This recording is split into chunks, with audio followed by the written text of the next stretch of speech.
कंकाल तंद्रा। व्यापार के सिलसिले में सागर अपने गांव की ओर जा रहा था। घनघोर बरसात में अपनी पुरानी बैलगाड़ी लेकर जंगल के रास्ते से जा रहा था।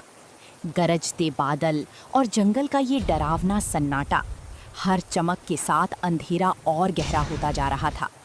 कीचड़ में धंसते पहिए और सहमे हुए बैल। लगता है आज तूफान ने सागर का रास्ता रोकने की कसम खा ली हो। हे बजरंग बली, कैसी घनघोर बरसात बरसा दी है। घर पहुंचना भी दुर्लभ हो गया है। अरे ये कीचड़ भी ना। बस अब हिम्मत रखो रे बैलों, थोड़ा और। अभी हमें गांव पहुंचना है। काश मैं कोसाबाड़ी में इतनी देर तक नहीं रुकता। अरे चलो रे, थोड़ा और जोर लगाओ। ये कीचड़ भी साथ नहीं छोड़ता। अरे बाप रे, ये बिजली तो सिर पर ही गिरी लगता है। कोसाबाड़ी की वो भीड़ अब किसी सपने जैसी लग रही है। यहाँ तो बस डर ही डर है। कैसी रात है, बारिश रुकने का नाम ही नहीं ले रही। अरे बजरंग बली, कहीं ये वही रास्ता तो नहीं जहाँ की कहानियां लोग सुनाते हैं। दिल धक धक कर रहा है मेरा। काश अब जल्दी कोई आसरा मिल जाए। बारिश अब और भी तेज होती जा रही थी। बूंदें इतनी वेग से गिर रही थीं कि चेहरे पर पड़ते ही हल्की सी चोट का एहसास होता था।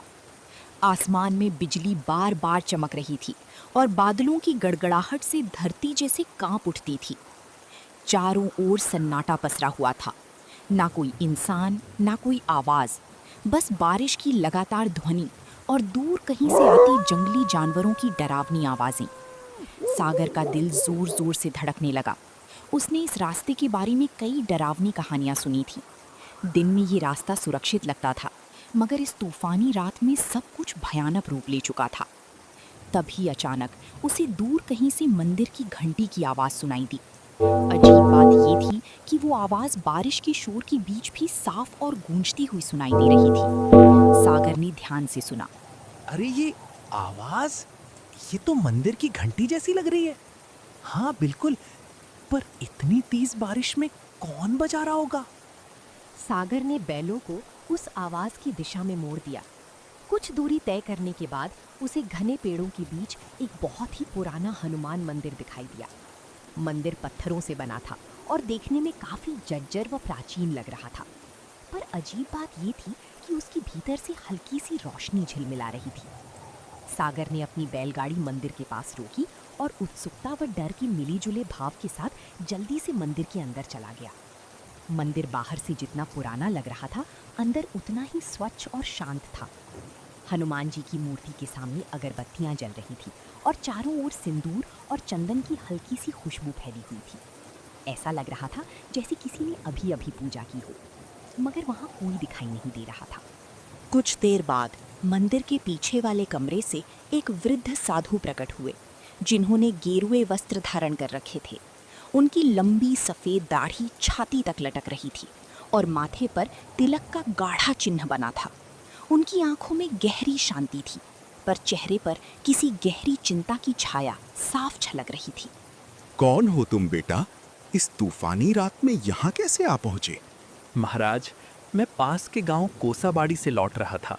व्यापार देर तक चला, इसलिए देर हो गई। रास्ते में इतनी भयंकर बारिश शुरू हो गई कि कुछ सूझा ही नहीं। तभी मंदिर की घंटी की आवाज सुनी और यहाँ चला आया। इस समय जंगल में रुकना उचित नहीं है। ये जगह दिन में भले शांत लगे, पर रात में इसका रूप बदल जाता है। हर आवाज का यहाँ कोई ना कोई अर्थ होता है और हर सन्नाटे में कोई छिपा हुआ स्वर। बेटा, अगर तुमने बाहर की घंटी सुनी है तो जान लो, घंटी की आवाज हर किसी को नहीं बुलाती। मगर महाराज, आप कह रहे हैं कि वो घंटी हर किसी को नहीं बुलाती। इसका क्या मतलब है? साधु ने एक गहरी सांस ली। उनकी आंखों की शांति अब गंभीरता में बदल गई। कुछ पल तक वे मौन रहकर सागर को ध्यान से देखते रहे, मानो उसके भीतर कुछ खोज रहे हों। फिर धीरे से बोले, बेटा, आज की रात यहीं मंदिर में रुक जाओ। बाहर तूफान अभी थमने वाला नहीं है, मगर मेरी बात ध्यान से सुनना।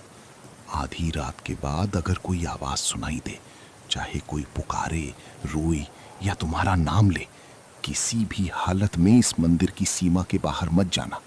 याद रखना, हर आवाज इंसान की नहीं होती।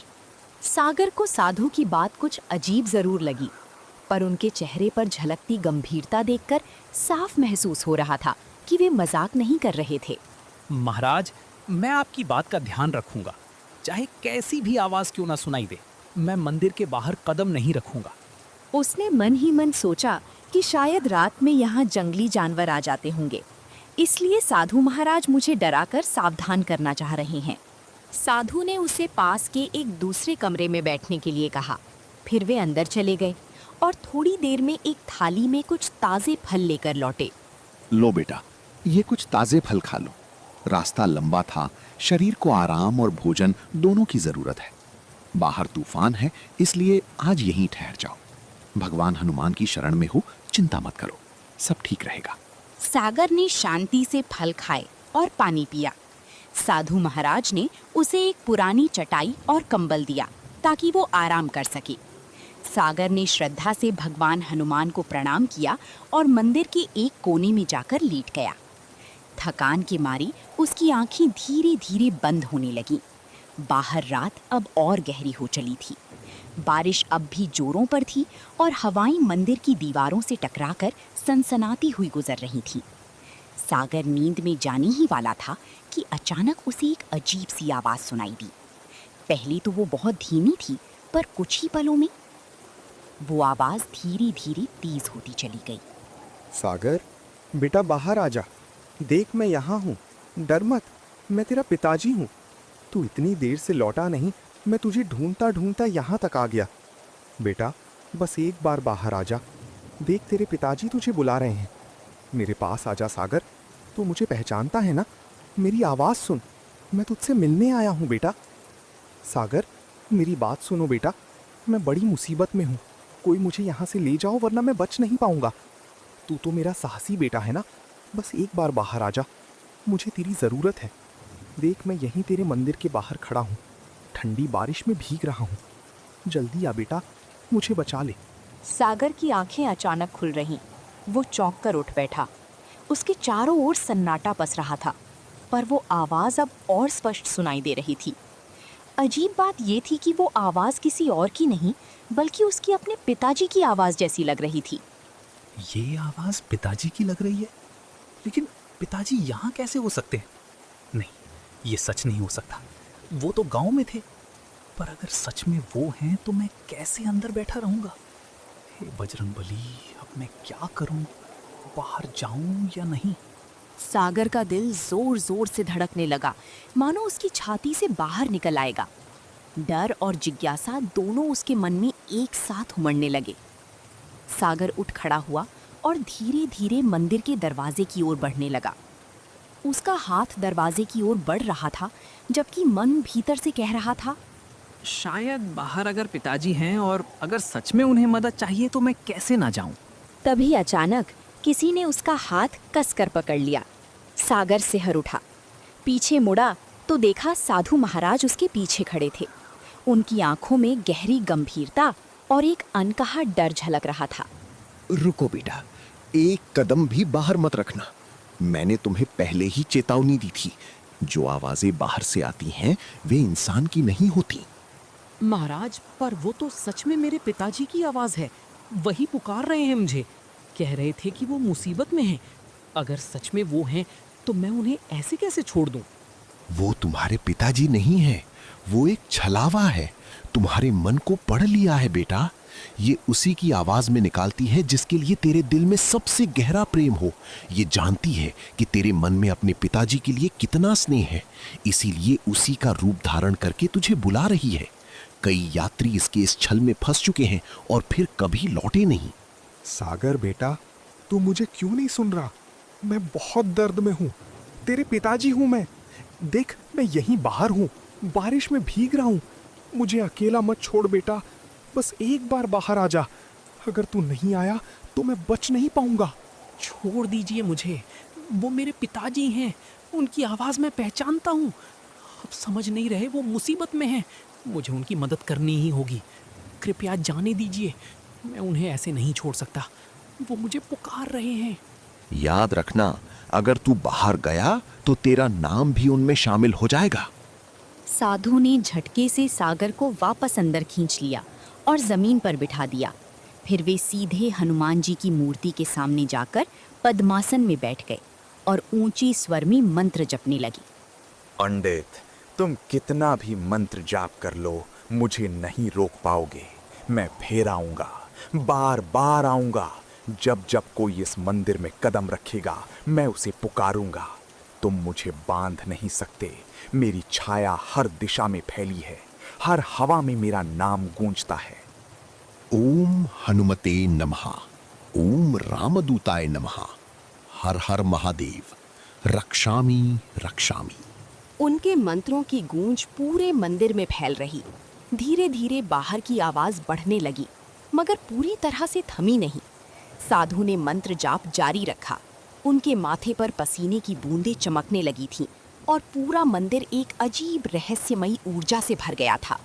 सागर डर के मारे कांप रहा था। उसका दिल तेजी से धड़क रहा था। अब डर मत बेटा, वो शक्ति अब लौट गई है। इस मंदिर की रक्षा स्वयं बजरंग बली करते हैं। तुम अब निश्चिंत होकर सो जाओ, मैं यहीं बैठा रहूंगा। कुछ देर बाद बाहर की सारी आवाजें एकदम थम गईं। अब बस बारिश की लगातार गिरती बूंदों की आवाज रह गई थी। सागर कांपते हुए वापस अपनी चटाई पर लेट गया, मगर उसकी आंखों में नींद कहाँ थी। वो पूरी रात जागता रहा। घटपराहट पर उसका दिल सहम उठता था। जब सुबह की पहली किरण मंदिर के अंदर पहुंची तो सागर धीरे धीरे उठा और बाहर निकल आया। बारिश अब थम चुकी थी, लेकिन मंदिर के चारों ओर जमीन पर अजीब से पैरों के निशान बने हुए थे, जैसे कोई अनजानी चीज रात भर मंदिर के इर्द गिर्द घूमती रही हो। तभी साधु महाराज अपनी कुटिया से बाहर आए। उन्होंने चारों ओर देखा और गहरी सांस ली, मानो किसी लंबे संघर्ष के बाद राहत मिली हो। देख रहे हो बेटा, ये निशान, ये उसी छाया के हैं जो पूरी रात मंदिर के चारों ओर मंडराती रही। वो कोशिश कर रही थी कि तुम्हें बाहर खींच ले जाए, तुम्हारे मन के प्रेम का इस्तेमाल करके तुम्हें अपने जाल में फंसाए। पर भगवान हनुमान की कृपा से वो इस मंदिर की सीमा पार नहीं कर सकी। ये रेखाएं उसकी असफलता की निशानी है। वो अब भी मुक्ति नहीं पा सकी, इसीलिए हर तूफानी रात में लौटता है किसी नए मन को बहकाने। महाराज, ये छलावा आखिर कौन है? क्यों हर रात यहाँ आता है और क्यों मुझे अपने पिताजी की आवाज में बुला रहा था? इसका क्या रहस्य है? इसकी पिछली कहानी क्या है? बेटा, ये छाया कोई साधारण आत्मा नहीं है। कभी ये भी एक इंसान था, एक औरत जो अपनी पत्नी की मौत के बादलपन की हद तक टूट गया था। कहा जाता है कि वो अपने दुख में इतनी डूब गया कि उसे जीते जी शांति नहीं मिली। एक तूफानी रात में उसने इसी जंगल में अपनी जान दे दी। तभी से उसकी आत्मा इस जगह से बंध गई। वो अब भी अपने अकेलेपन और दर्द से मुक्त नहीं हो पाई है। बेटा, अगर मैं तुम्हें रोका ना होता तो सुबह तक यहाँ तुम्हारे पैरों के भी निशान नहीं मिलते और तुम्हारे बैल वहीं के वहीं खड़े रह जाते। सागर के रोंगटे खड़े हो गए। सागर ने कांपते हाथों से साधु के चरण छुए। साधु महाराज, अगर आप मुझे नहीं रोकते तो पता नहीं मेरा क्या होता।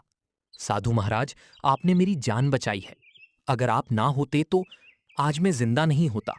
मैं आपका आजीवन ऋणी रहूंगा। इसे मैं कभी नहीं भूलूंगा। बेटा, मुझे नहीं, भगवान हनुमान को कहना। उन्हीं की कृपा से तुम आज सुरक्षित हो। याद रखना, उस छाया से बचने का एक ही उपाय है, श्रद्धा और विश्वास। ये दोनों कभी मत भूलना। सागर ने हनुमान जी और साधु महाराज को प्रणाम किया और बैलगाड़ी लेकर निकल पड़ा। रास्ते भर उसे रात की डरावनी आवाज और साधु की मदद याद आती रही। दोपहर को रामपुर पहुंचकर उसने देखा कि पिताजी आंगन में सुरक्षित बैठे हंस रहे हैं। वो खौफनाक आवाज झूठी थी। ये देख सागर की आंखों में आंसू आ गए और उसने दौड़कर पिताजी को गले लगा लिया। अरे ये क्या हाल बना रखा है तूने सागर? बेटा, कहीं रास्ते में कुछ हुआ क्या? बोल ना पगले, तू ठीक तो है ना? पिताजी, मैं बहुत डर गया था। रात भर तुम्हारी आवाज सुनाई देती रही, इतनी सच्ची, इतनी करीब, जैसे तुम मुझे बुला रहे हो। मैंने सोचा तुम किसी मुसीबत में हो। अगर साधु महाराज मुझे ना रोकते तो शायद मैं आज तुम्हारे सामने ना होता। सागर ने अपने पिताजी को रात की सारी घटना बताई। उसकी बात सुनकर पिताजी की आंखों में डर और हैरानी दोनों झलकने लगे। धीरे धीरे ये खबर पूरे गांव में फैल गई। सबको मालूम हो गया कि उस जंगल में रात के समय कुछ अनहोनी घटती है। तब से किसी में भी इतनी हिम्मत नहीं रही कि अंधेरा होने के बाद उस रास्ते पर कोई जा सके।